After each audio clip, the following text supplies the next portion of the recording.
Então vimos no último vídeo como calcular a confiabilidade equivalente de sistemas que não são redutíveis a associações em série em paralelo. Então a gente calculou a confiabilidade equivalente desse sistema aqui, analisando todas as possibilidades que eu tenho. E a gente viu também que se a gente tiver um número grande de componentes, fica inviável, mesmo dessa forma, escrever todas as combinações.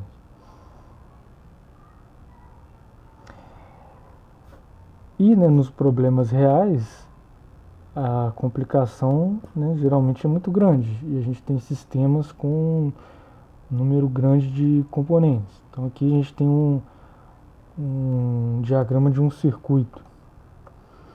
Então imagina aqui quantos componentes a gente teria que avaliar nesse circuito para, por exemplo, calcular confiabilidade do sistema ou de subsistemas aqui dentro.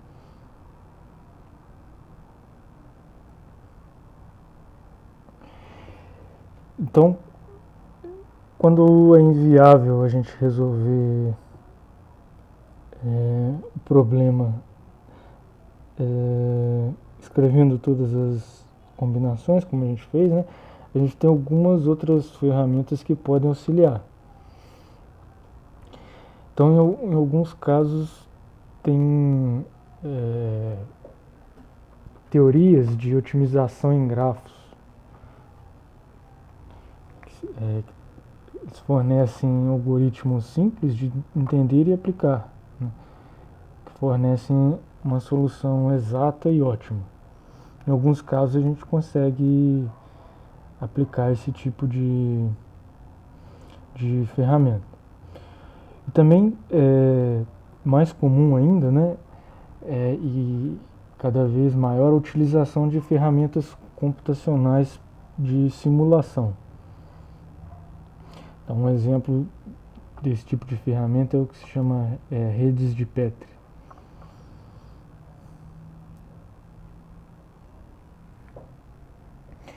Então aqui eu vou mostrar um exemplo de como usar a simulação para calcular confiabilidade equivalente nesses sistemas. Então aqui eu montei um modelo de simulação para esse problema aqui dessa ponte com 5 componentes.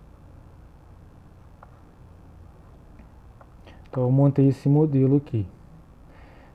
Deixa eu abrir o programa que eu utilizei.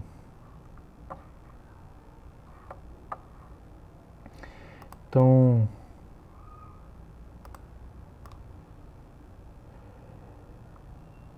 esse programa aqui que eu utilizei, ele se chama Arena.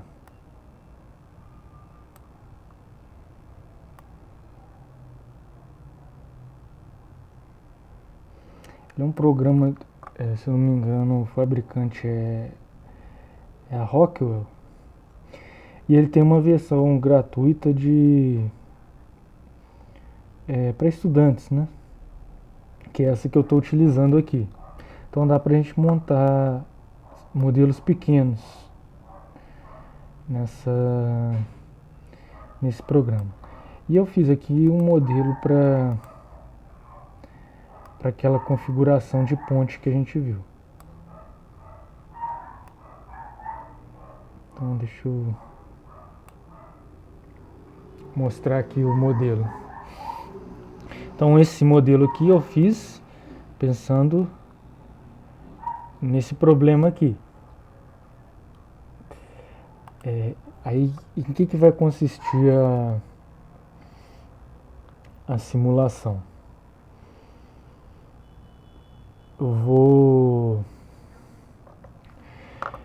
Então aqui basicamente eu fiz, o sistema aqui está dividido em 2 grupos. Então esse primeiro grupo aqui linear é onde a gente vai atribuir colocar os atributos aqui no sistema, ou seja, a gente vai decidir quais componentes vão falhar em cada caso. Então, em cada elemento aqui que percorreu o sistema, nessa primeira etapa aqui, eu vou definir quais desses 5 componentes vão falhar e quais não vão falhar. Aí ele vai sair dessa primeira etapa aqui e vai entrar na etapa que é a modelagem do sistema propriamente dito. Essa modelagem aqui. Aí ele vai decidir se o sistema como um todo vai falhar ou não.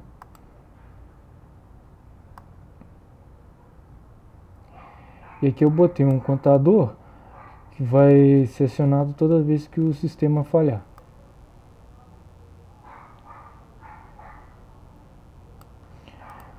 Aí como é que vai funcionar aqui?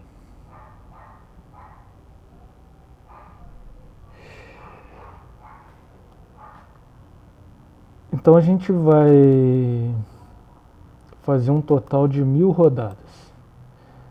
E a gente vai verificar a proporção de rodadas em que o sistema falhou.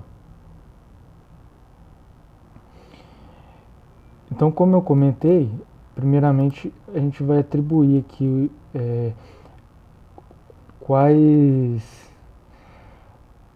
componentes falham e quais não falham. E a maneira que a gente vai atribuir, a proporção que a gente vai atribuir falha vai ser um reflexo da confiabilidade que a gente colocar para cada componente.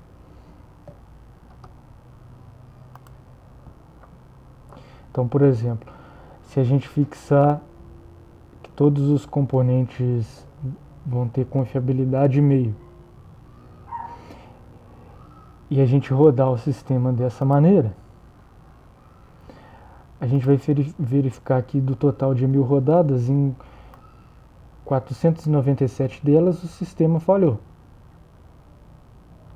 Então a confiabilidade do sistema equivalente vai ser aproximada pelo número 1000, né, menos 497, ou seja, o total de rodadas que o sistema não falhou, dividido pelo total de rodadas, que dá um total aqui de 0,507. Se a gente calculasse lá, vamos aqui na nossa tabela que a gente fez no vídeo anterior, colocasse aqui confiabilidade meio para cada componente.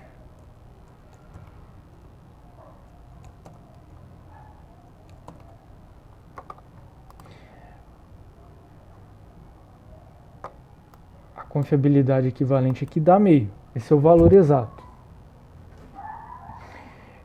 E o valor aproximado que a gente obteve com a simulação foi 0,507, considerando aqui 1000 rodadas.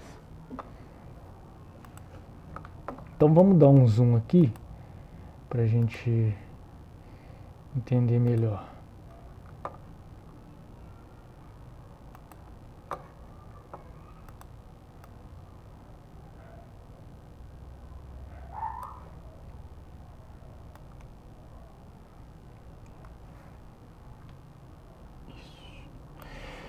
Então aqui é o início lá do sistema quando eu vou definir a falha nos componentes.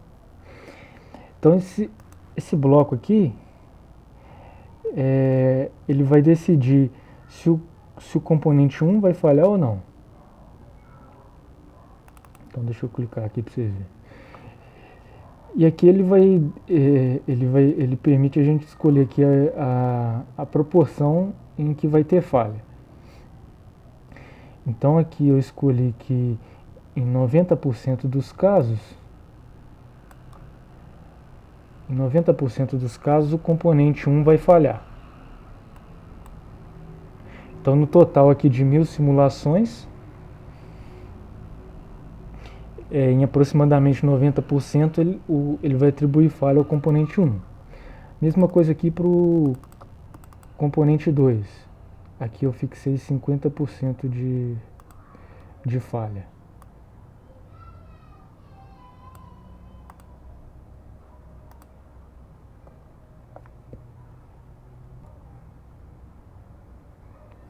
E a mesma coisa aqui para cada um dos 5 componentes.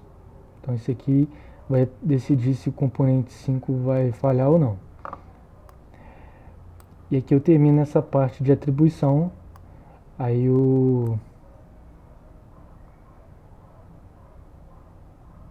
aí ele entra no sistema propriamente dito, que vai avaliar se o sistema vai falhar ou não. Então vamos chutar uns valores aqui para ver se coincide ou não. Então vamos primeiro calcular a solução exata aqui.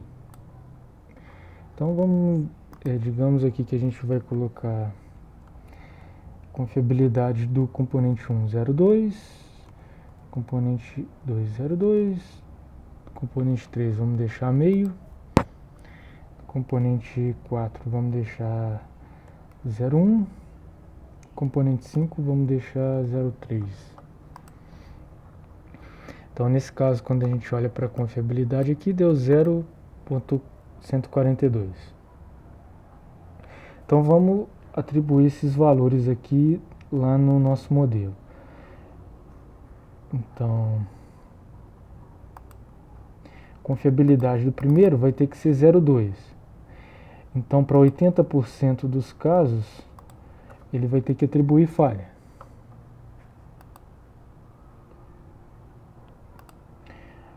A do componente 2 também vai ser 0,2.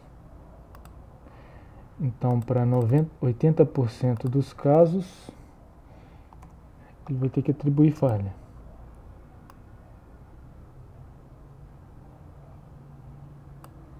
Para o componente 3, vai ser meio. Então, vamos ver aqui. Está 50%. Para o componente 4, vai ser 0,1 e para o 5, 0,3. Então 0,1, então ele vai aplicar defeito em 90%.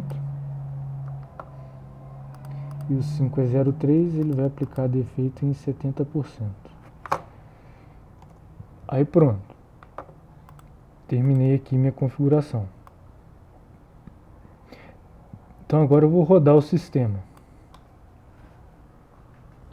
Configurei o sistema para 1000 rodadas. Então aqui, ó, saiu o primeiro elemento, saiu o segundo, e para cada elemento aqui ele está decidindo quais dos componentes vão falhar.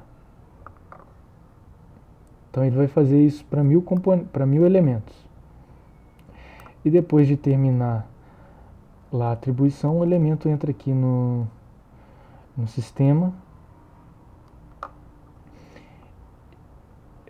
vai passar por cada componente e ele vai avaliar se o sistema vai falhar ou não. Então ele vai fazer isso 1000 vezes. Aqui eu coloquei uma velocidade baixa para a gente ver aqui o caminho de cada elemento. Então eu vou dar uma aumentada aqui na velocidade, colocar no máximo.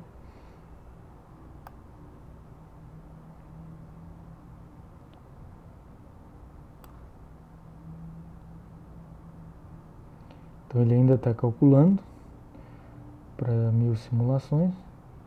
Pronto, aí ele terminou a simulação. Eu não vou ver os resultados porque eu já deixei aqui uma caixa com indicação. Então do total das 1000 rodadas, em 840 delas o sistema falhou. Então a confiabilidade aproximada lá seria 1000 menos 840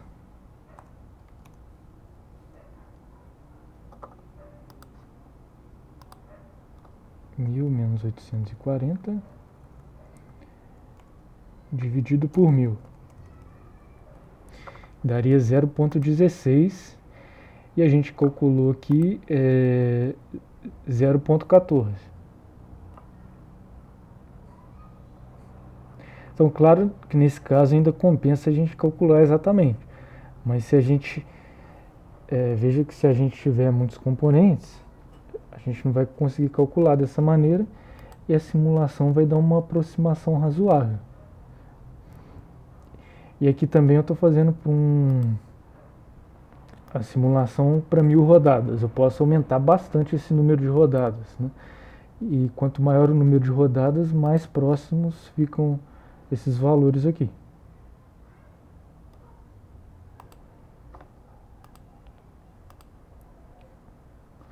Então aqui eu fiz uma comparação aqui para 10 combinações aqui de confiabilidades. Então cada combinação aqui são valores diferentes aqui para as confiabilidades de cada componente. E aqui a confiabilidade equivalente exata do sistema, que a gente calculou aqui usando as tabelas, e a confiabilidade aproximada por simulação. Então repare aqui a proximidade dos valores e como a simulação é um recurso valioso nesse caso, né? Então o nosso foco aqui não é a teoria de simulação, claro que isso não vai ser cobrado, mas só para que vocês percebam a importância dessa ferramenta, né? Então até agora a gente só considerou modelos independentes do tempo para sistemas. A gente também pode considerar modelos dependentes do tempo. Então nesse caso, a gente também vai ter fórmulas para associação em série e em paralelo.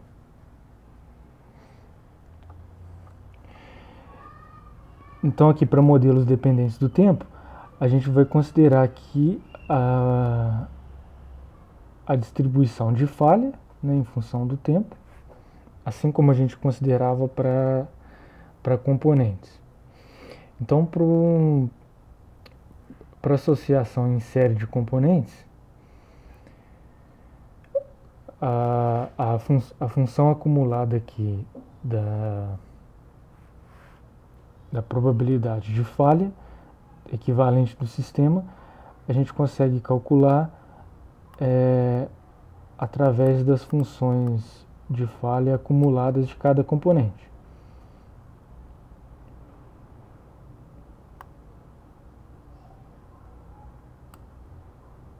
E também, equivalentemente aqui, a função de confiabilidade. Isso porque quando a gente tem componentes operando em série, o tempo de falha vai ser o mínimo do tempo de cada componente, o mínimo do tempo de falha de cada componente. O primeiro componente que falhar vai ser a falha do sistema, o tempo de falha do sistema. Então a gente sabe expressões para obter a distribuição aqui dessa variável aleatória em função da distribuição dessas variáveis aleatórias. A gente já viu isso. E aí também a gente consegue obter esse resultado no caso de componentes operando em paralelo. Aí nesse caso aqui, o sistema só vai falhar quando todos os componentes falharem. Então o tempo de falha do sistema vai ser o máximo do tempo de falha de cada componente.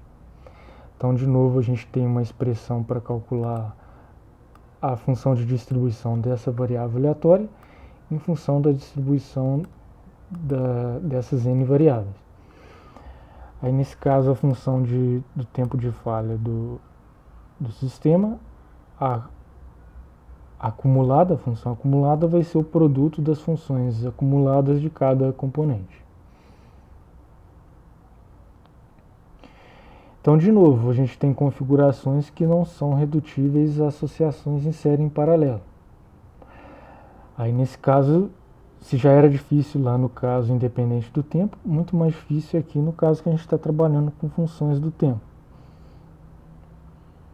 Então, para esses problemas mais complexos, a gente precisaria de programas específicos. Então, tem várias ferramentas de simulação para esse caso, né? Então, aqui a gente tem uma imagem de uma interface de um programa da Siemens. para planejamento de produção.